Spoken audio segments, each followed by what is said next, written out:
The search for clarity is a gold mine in the training and coaching industry because everyone seems to be looking for it. Today, I'll explore why this isn't the problem you think it is and how to work past your doubts.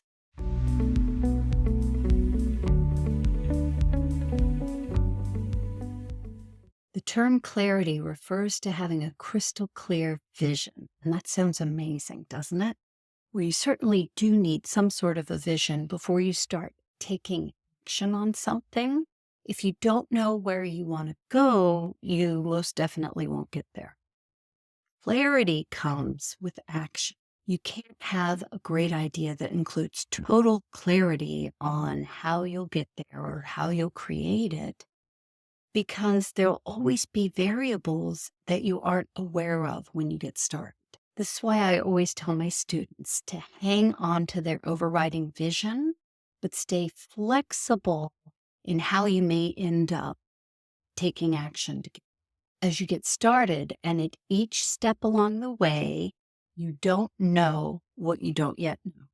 You'll learn through action taking and tweak your plan as you go. So seeking clarity prior to getting started is a myth that serves no one other than perhaps your subconscious that wants to keep you stuck in inaction. A lack of clarity also shows up quite often as a crutch for people who are actually too afraid to get started. They tell themselves that they need to figure out every last detail.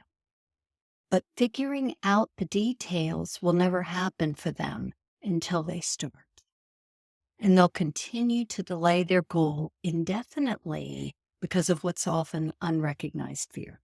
Remember that anything new or different that you contemplate will create fear at a subconscious level.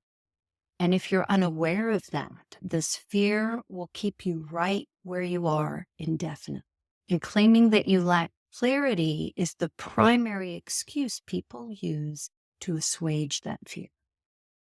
Be sure to hit subscribe, and I'll see you on the next video.